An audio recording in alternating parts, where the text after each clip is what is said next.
حسن اور حسین یہ دو نام دنیا میں کسی کے نہیں تھے، جنت میں بھی کسی کا نام نہیں تھا۔ حسن اور حسین شبر و شبیر، آپ سمجھ رہے ہیں؟ اللہ رب العزت نے اپنے حمد کے پردے میں دو نام چھپا کر رکھا تھا، ایک احمد دوسرا محمد۔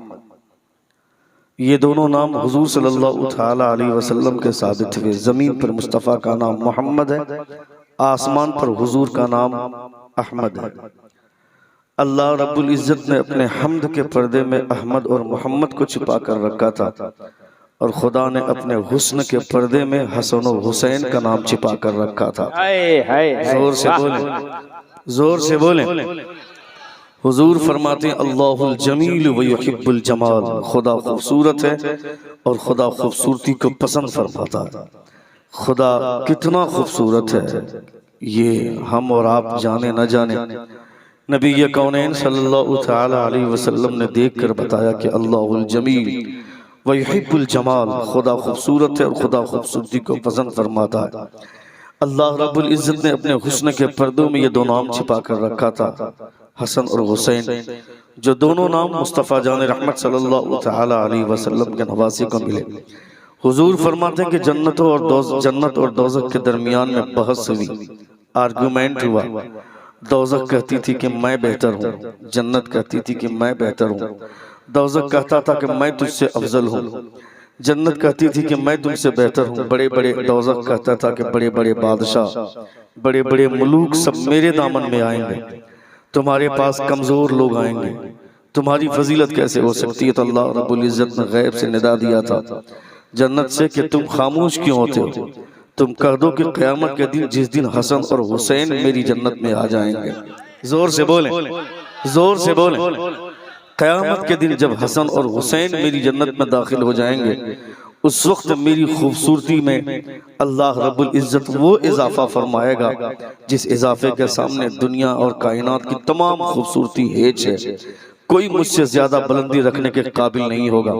تو وہ حسن اور حسین ہیں۔ اللہ رب العزت کے پیارے رسول ارشاد فرماتے ہیں کل قیامت کے میدان میں اللہ رب العزت جنت کی سجاوٹ میں جو دو چیزوں کی کمی ہوگی، ان دونوں کمیوں کو اللہ رب العزت حسن اور حسین کے ذریعے پوری فرمائے گا۔ خدا نے وہ بلندی عطا فرمائی حضرت امام حسن اور امام حسین کو۔ آپ لائق تحسین اور قابل مبارکباد ہیں کہ آپ کا تعلق امام حسین رضی اللہ تعالیٰ عنہ کے چاہنے والوں میں سے۔ ایک بار زور سے پورا مجمع اپنے دونوں ہاتھوں کو فضا میں لہرا کر کہیں یا رسول اللہ، یا رسول اللہ، اور ایک بار کہیں یا حبیب اللہ، یا حبیب اللہ۔ نبی کونین صلی اللہ تعالی علیہ وسلم نے مسجد نبوی میں کھڑے ہو کر فرمایا تھا جنبوا مساجدکم عن الصبیان، تم اپنے بچوں سے اپنی مسجدوں کو بچاؤ۔ یہ حضور فرماتے ہیں، یعنی چھوٹے چھوٹے بچوں کو مسجدوں میں لانے کی ضرورت نہیں ہے۔ وہ چھوٹے بچے مسجدوں میں آئیں گے، مسجد کی حرمت کو پامال کریں گے، مسجد کا خیال نہیں رکھ پائیں گے، مسجد کے ادب کا خیال نہیں رکھ پائیں گے۔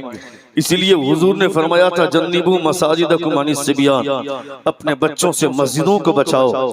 آج کی تاریخ میں خود بڑے اپنے گھر میں پڑے رہتے ہیں، مگر چھوٹے بچوں کو مسجد میں بھیج دیتے ہیں شور کرنے کے لیے، ہنگامہ کرنے کے لیے۔ بچے ادھر سے ادھر دوڑتے ہیں، کبھی ادھر سے ادھر دوڑتے ہیں، بچے شور کرتے ہیں، ہنگامہ کرتے ہیں، نہ انہیں امام کے خطاب کی فکر ہے، نہ انہیں جماعت کی فکر ہوتی ہے، نہ نماز کی فکر ہوتی ہے۔ نبی کونین صلی اللہ تعالی علیہ وسلم فرماتے ہیں جب تک بچوں کو اس چیز کی سمجھ نہ آئے کہ یہ مسجد ہے، اس کی حرمت کا خیال رکھنا ہمارے اوپر ذمہ داری ہے، یہ مسجد ہے، اس کا ادب کرنا ہماری ذمہ داری ہے، جب تک بچوں کے اندر یہ خیال نہ آئے، جب تک بچوں میں یہ شعور پیدا نہ ہو، تب تک بچوں کو مسجد میں لانے کی ضرورت نہیں ہے۔ حضور فرماتے ہیں جنبوا مساجدکم عن الصبیان، اپنے بچوں کو مسجدوں سے، اپنی مسجدوں کو اپنے بچوں سے بچاؤ۔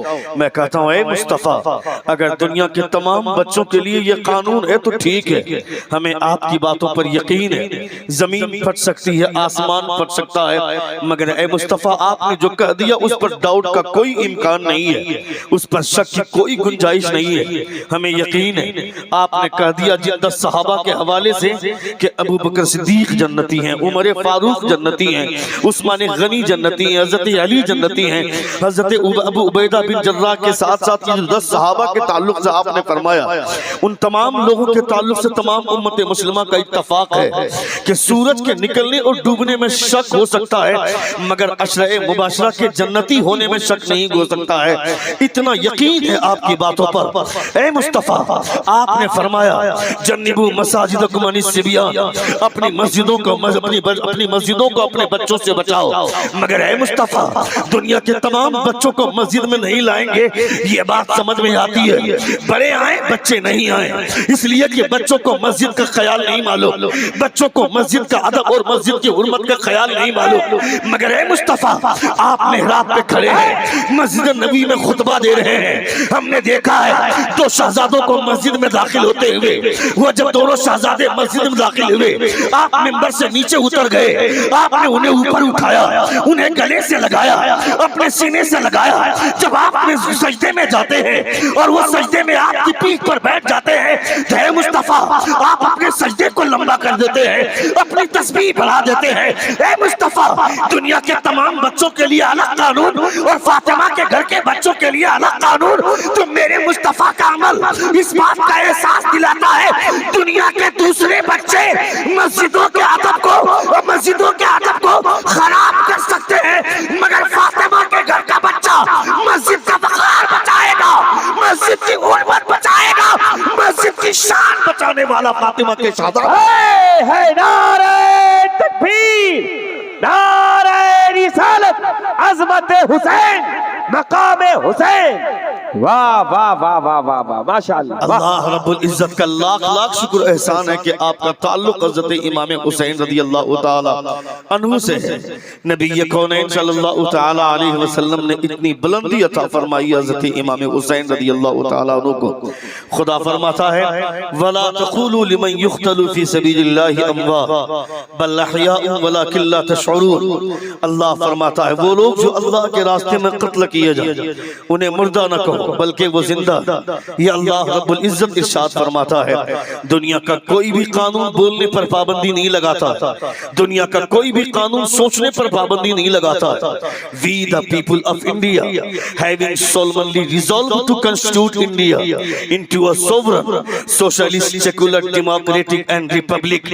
ہم بھارت کے سمویدھان کو مانتے ہیں، ہم بھارت کے باعزت ناگرک ہیں، ہم بھارت کے باعزت شہری ہیں۔ جن پاگلوں کو یہ سمجھ میں آتا ہے کہ ہم پاکستان سے آئے ہیں انہیں اپنا علاج کروانا چاہیے تھا، انہیں اپنا ٹریٹمنٹ کروانا چاہیے تھا۔ ہم کہیں سے آئے نہیں ہیں، ہم اسی ملک میں پیدا ہوئے ہیں اور اسی ملک میں زندگی گزار کر مر جائیں گے، اسی ملک میں اپنے وجود کے ساتھ ختم کر دیں گے، اپنے وجود کے ساتھ دفن ہو جائیں گے۔ ہم بھارت کے اصلی ناگرک ہیں۔ کنسٹیٹیوشن آف انڈیا کا آرٹیکل 5 یہ بولتا ہے at the commencement of this constitution every person who has domicile in this territory of India who was parents who was born in this territory of India whose parents was born in this territory of India they are the citizen of India۔ یہ بھارت کا سمویدھان بولتا ہے جو اس ملک میں پیدا ہوا، جس کا باپ اس ملک میں پیدا ہوا، وہ بھارت کا باعزت ناگرک ہے، وہ بھارت کا باعزت شہری ہے۔ ہمیں کیوں پاکستان بھیجنا چاہتے ہو؟ کون ہے پاکستان؟ ہماری نظر میں پاکستان کی کوئی حیثیت نہیں ہے، ہماری نظر میں پاکستان کی کوئی اہمیت نہیں ہے۔ ہندوستان میں اتنے مسلمان ہیں کہ اگر ایک ایک لوٹا پانی بہائیں تو پاکستان کا وجود ختم ہو جائے گا، پاکستان کی حیثیت مٹ جائے گی، اور تم ہمیں پاکستان بھیجنے کی بات کرتے ہو۔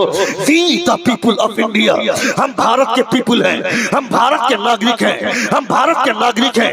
اس بھارت کے سمویدھان پر ہمیں بھروسہ ہے، وہی بھارت کا سمویدھان ہمیں freedom of belief, freedom of worship, freedom of thought, freedom of expression, یہ بھارت کا سمویدھان ہمیں سوچنے کی آزادی، ہمیں بولنے کی آزادی، ہمیں یہ بھارت کا سمویدھان عبادت کی آزادی، یہ بھارت کا سمویدھان ہمیں ایمان کی آزادی، ان تمام چیزوں کی آزادی دیتا ہے۔ Constitution of India is the best among all constitution of the world۔ World کے تمام سمویدھانوں میں سب سے اچھا سمویدھان بھارت کا سمویدھان ہے۔ دنیا کا کوئی قانون بولنے پر پابندی نہیں لگاتا ہے، بھارت کا سمویدھان اجازت دیتا ہے تم جو چاہو بولو، تمہیں بولنے کی اجازت ہے،